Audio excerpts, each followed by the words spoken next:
Gildan Media presents Your Coach in a Box, affordable, life-changing audio programs.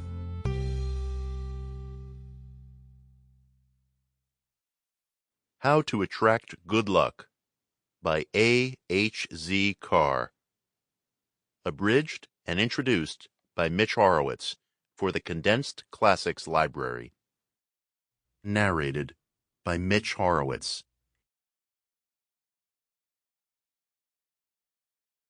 Introduction. Good luck is no accident. Do you want good luck?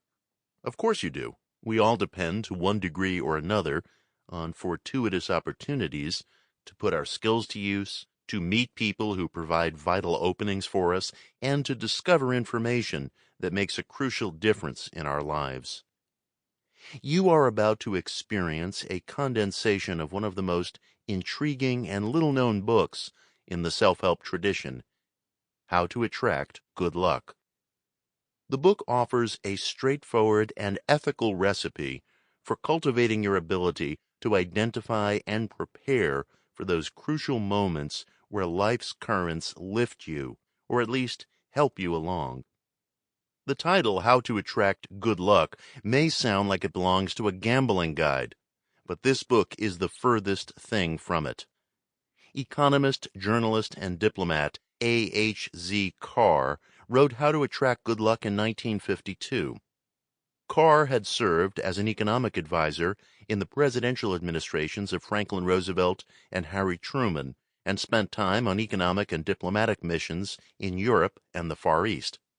He amassed a great deal of experience observing how most personal misfortune arises from impetuous, short-sighted, or unethical behavior. By luck, Carr was referring not to blind chance, but rather to how we can bend circumstances to our favor through specific patterns of behavior. In an entertaining and incisive fashion, his book catalogs the insights he gleaned on how virtue pays. In a certain sense, Carr's book is really a guide to honorable living, which in his estimation pays dividends in success, stability, and peace of mind. Carr's work is an exegesis of a statement attributed to scientist Louis Pasteur. Chance favors the prepared mind. Preparation, in Carr's view, is based not only in rigor and study, but also in a kind of personal comportment that makes one ready to take authority or act decisively when the need arises. In an age where people gobble up copies of blatantly amoral success guides like the 48 Laws to Power, I find something distinctly appealing and rock-solid in Carr's work. This is a self-help book that can be used by someone who tries to live by the Beatitudes or the Boy Scouts Code of Honor. And why wouldn't we want to live by enduring guides to decency and ethical solidity? Carr tells us, in effect, that we can both achieve in the world and remain appealing as people. In fact, he maintains very persuasively that sound behavior and achievement are intimately united. Do you doubt that? Put his ideas to the test. Without sardonicism or irony, I wish you a heartfelt good luck. Mitch Horowitz. Chapter 1. Chance versus Luck. People have always sought ways to improve their luck. Their efforts have generally centered around portents, omens, and black magic. The Roman augur, interpreting the flights of birds, has been succeeded in modern times by numerologists and clairvoyants. But these practices have degraded the subject of luck. At the very mention of the word, many intelligent people understandably lift a skeptical eyebrow. But our understanding of luck can be lifted from a black cat level to an infinitely higher and broader plane. Psychology has opened the gate to a new and rational approach to luck. Armed with modern insights, those who seek can discover the true nature of luckiness. Luck is not a mere matter of poker winnings and the like, but rather a specific condition of mind. This book shows how the lucky condition of mind can be attained. At the outset, we must clarify the difference between chance and luck. Chance comprises the infinite number of unpredictable happenings, both great and trivial, that are constantly at work in the world, whether a volcanic eruption or a sparrow's flight. Many of the chances we perceive in life seem remote and meaningless. But now and then, a chance will touch the interests of an individual, and then it becomes very personal and significant indeed.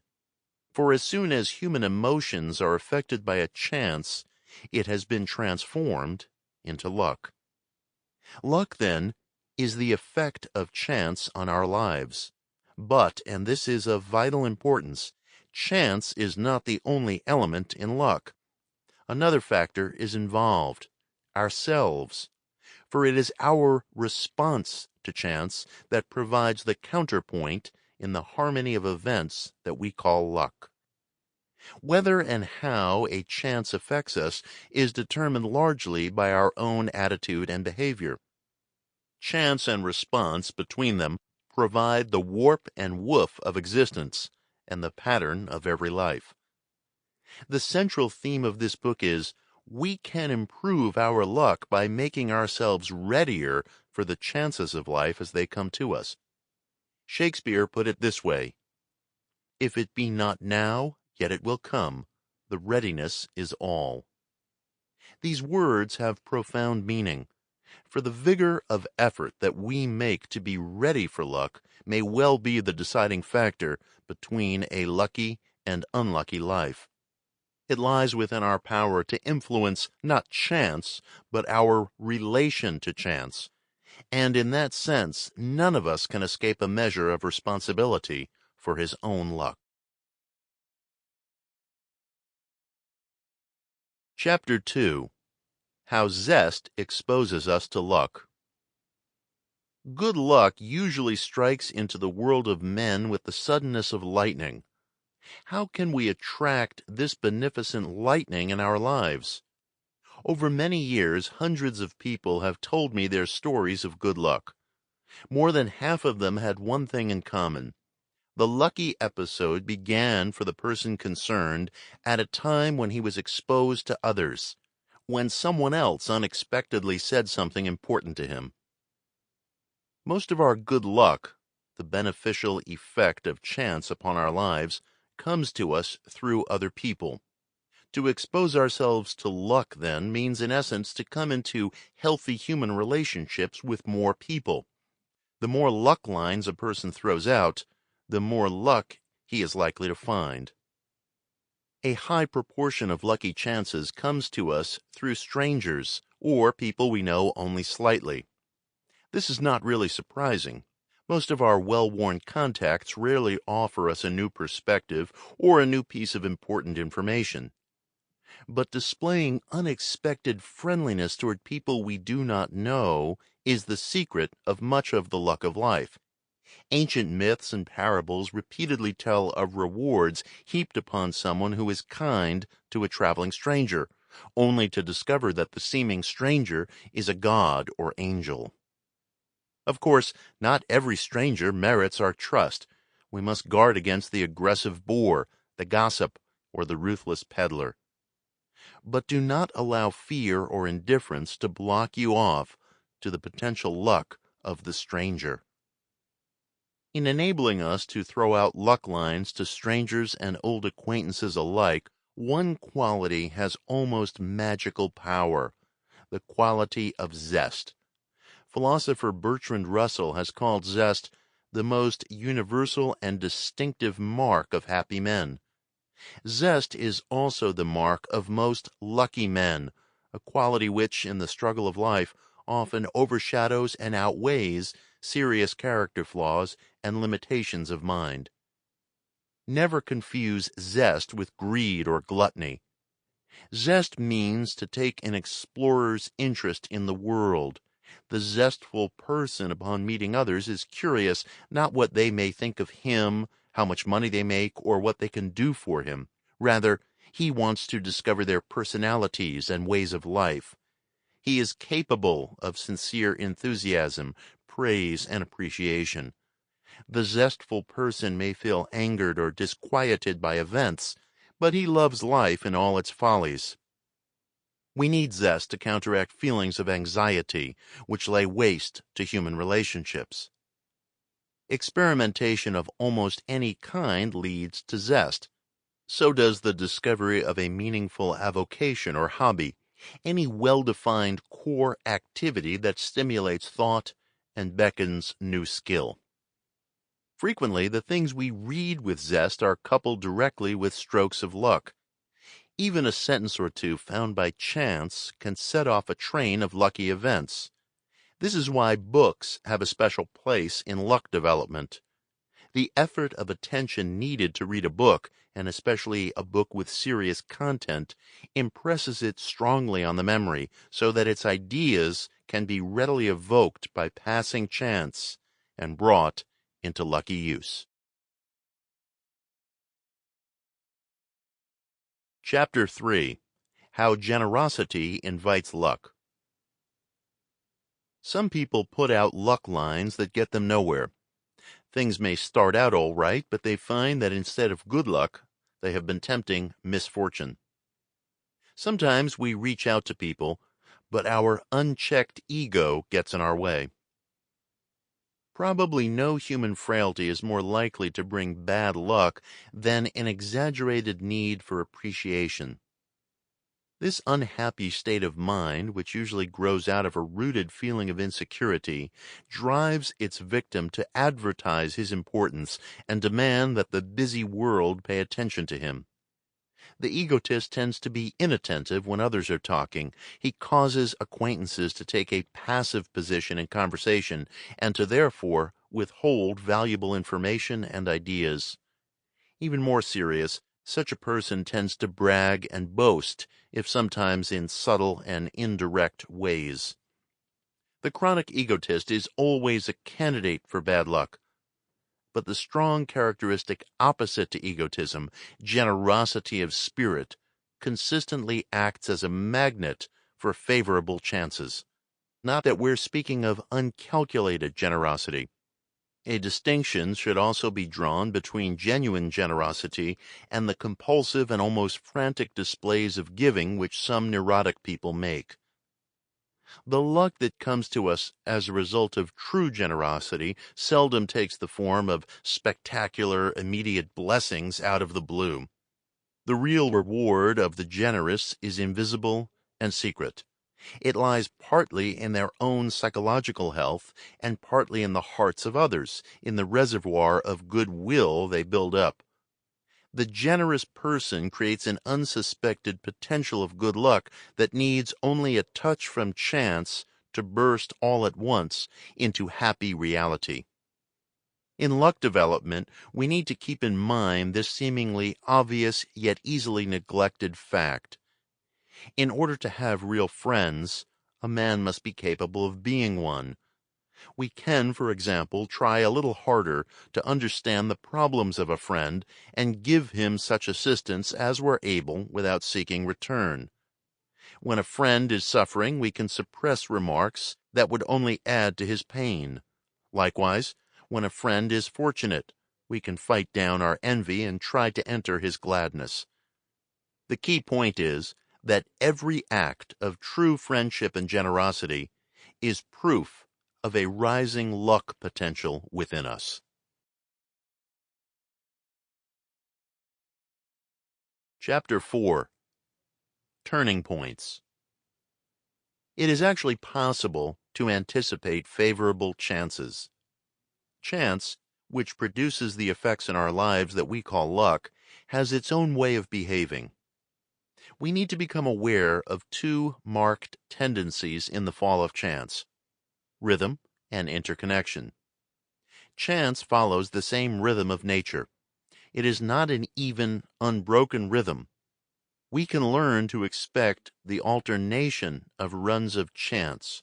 Moreover, we can learn to expect it more at certain times than others.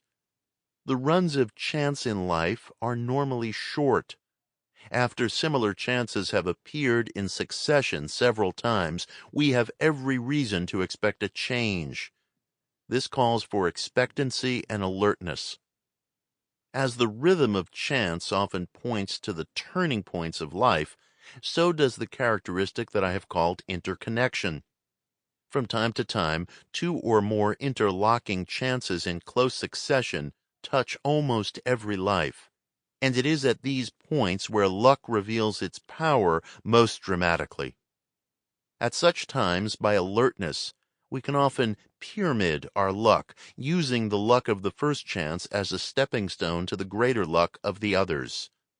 It is a fact of many and perhaps most lives that large fulfillments come not at a steady pace, but by sudden leaps. After a single lucky chance, we are wise to keep all of our senses alert for other chances that may interlock with the first and provide a major turning point of life. The conscious effort to be alert to chance seems especially productive of turning points in periods of pronounced social change when the old order is upturned. Enthusiasm for the spectacular and impatience with the commonplace chances of life are likely to result in peaks of good luck alternating with deep valleys of misfortune. The reservoir of luck in each of us is far more often tapped by chance in frequent little jets than in big bursts. We must also keep alert in the face of crucial chances. To do so, we need to maintain our physical energy at a high level. A sound regimen of diet, sleep, and exercise helps assure the ability of our alertness and mental acuity. Beyond this, we can generate alertness through imaginative anticipation. Obviously, we cannot anticipate all eventualities, but we can often decide in advance what we shall do if certain common chances befall us. Finally, when the occurrence of a chance seems fairly probable, a single preparatory action can go far to maintain the essential alertness until the event takes place. Chapter 5. Our Desires and Our Luck. There is no reason to believe that opportunity knocks only once. But whether it knocks once, twice, or 10 times, only the self-knowing mind, the mind that knows what it wants and what it will risk, is likely to recognize the real nature of the chance and act accordingly. Often the claims of competing desires are so strong as to make a decision difficult. No matter how complex the problem presented by chance, a firm set of values for our various desires helps us to find the luck answer. By testing chances against our personal values, we sometimes perceive luck where others would see none. By knowing what you really want in life, you may detect opportunities that others may not understand or value. Here is a core principle of life.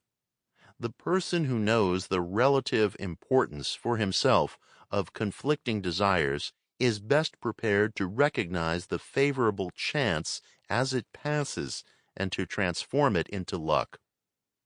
It is not easy to prioritize your desires, but it is absolutely vital if you want to bring more luck into your life.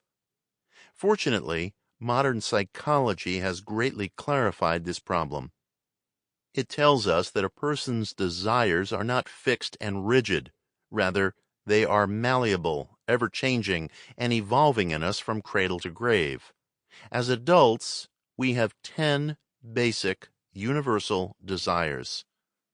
1. Love, both romantic and the affections of friends and family. 2. Procreation, with the urge to sex, marriage, and children. 3. Group status, or a firm place in the community or group. 4. Prestige, or recognition by others of our talents and distinctions.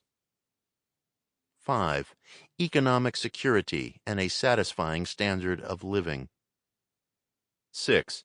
Self-respect, or a sense of living up to meritorious standards of behavior. 7. Self-expression, or the use of one's abilities and talents. 8. Faith, or belief in a universal purpose or goal outside ourselves. 9. Long life, especially the prospect of long-term physical and mental vigor. 10. Good health and freedom from illness. The evaluation of desires is a highly personal matter. Everyone has, in effect, a private blend of desires. Some want more love than others, some more prestige, some more economic security, and so on. This difference profoundly affects our ideas of what is lucky. We must also distinguish honestly between basic desires versus compulsions or obsessions. Unchecked desires can balloon into obsessions or addictions, which destroy our luck. Chapter 6.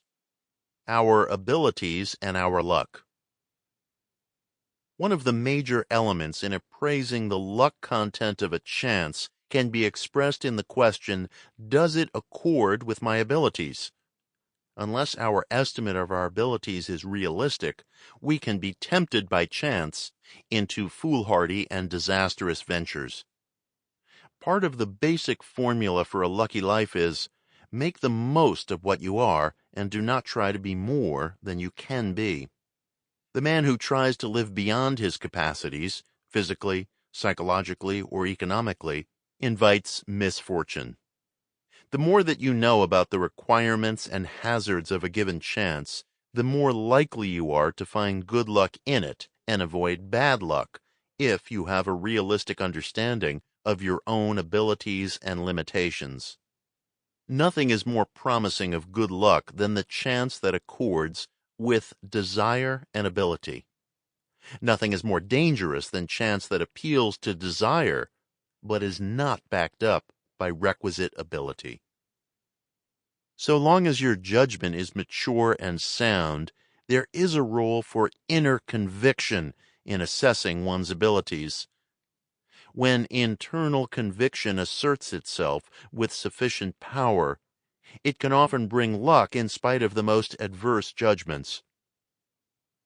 In sum, only when a given chance conforms both to basic desire and to demonstrated or indicated ability does it give the genuine promise of good luck. Chapter 7. Judgment as an element in luck. Judgment has been called the eye of the mind. When people demonstrate bad judgment, it is usually due less to defects in thinking than to emotional factors that have clouded the mind's outlook. An appalling amount of bad luck can be attributed to 3 emotional states: boredom, anxiety, and overconfidence. Use these principles to your benefit. 1. Beware of boredom. 2. Allow for anxiety. 3. Overcome overconfidence. These rules are important markers on the road to better luck. When a person is bored, he hungers for an event that will lead to a better life. He looks with favor upon anything that seems to promise a thrill. This makes him highly vulnerable to bad luck because he does not assess the risks of the chances that he takes. Boredom has pushed many people into tragic misfortune. Similarly, in forming our judgment of chances, we must allow for inevitable and natural anxiety. Anxiety can cause us to reject favorable chances, even when they come straight at us, by making us think that we see peril and risk where there is none. In order to be lucky, we are not required to give up anxiety, some of which is healthy. but we must make allowances for the appearance of anxiety and bring our fears to the surface for appropriate judgment. In some ways, the more important rule for protecting our judgment from unstable emotions is the need to overcome overconfidence. A dangerous sense of overconfidence can result from 1. A run of luck, 2. A lack of experience, and 3. A misunderstanding of motive. We sometimes believe that we understand people's motives when we actually do not. Too many of us accept at face value the motives put forward by people with whom we must deal in chance situations. Not that we need to be cynical about the motives of other people. Cynicism is, in truth, only an inverted form of naivete, twisting one's view of reality. At the same time, when we have no sound reason to believe in the other person's purity of motive, we do well to pause for reflection.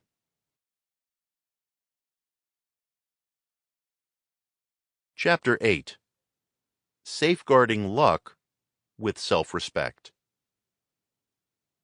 It is always unlucky to forfeit self-respect. The test of self-respect is especially important when chance demands an instantaneous decision and allows no time for judgment to probe and consider. It is not always easy to tell which course of action in a complex situation will best maintain self-respect. And curiously enough, some people even shrug at the term self-respect, failing to realize the decisive role it plays in good luck. They think that enjoying life is the only measure of success. The stifling of conscience, however, means that the psychic trouble within us seeks other outlets, such as the warping of the personality through neurotic fear or vicious criticism. At the same time, there can be no doubt that self-respecting behavior frequently results in strong new luck lines over which material benefits flow. For example, the courage displayed by an act of selfless honesty, such as owning up to a serious mistake and not letting others take the fall for it, often marks someone as accountable and deserving of trust with serious responsibilities. It is never too late to affirm self-respect. Fortunately for us, the occasional violence we do to our self-respect is only occasional. A single self-respecting action taken when the personality was in danger of becoming permanently enfeebled can perform a miracle of regeneration. At this point, a warning should be posted. It is easy to confuse self-respect with pride, and pride is a positively unlucky trait. In contrast to self-respect, pride, whether over origin, beauty, position, achievement, or anything else, is fundamentally an expression of insecurity with its roots in illusion. It is a sign that someone is trying to cover up a feeling of spiritual weakness by pointing to a superficial advantage or external superiority. When we sharply separate self-respect from pride and vanity, it serves us best in the selection and rejection of chances. Chapter 9. The Intuitive Approach to Luck. Below the threshold of consciousness is a kind of secret reference library of unspoken knowledge and forgotten impressions. The unconscious mind at certain times will pull out the evidence that bears on a risk before you, delivering its verdict in the mysterious form of intuition.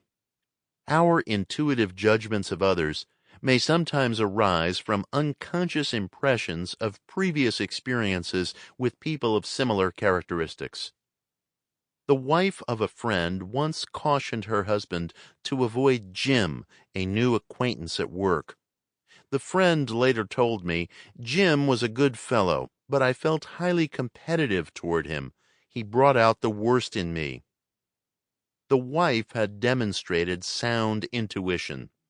No one can afford to forget that while he is influencing other people. Sample complete. Ready to continue?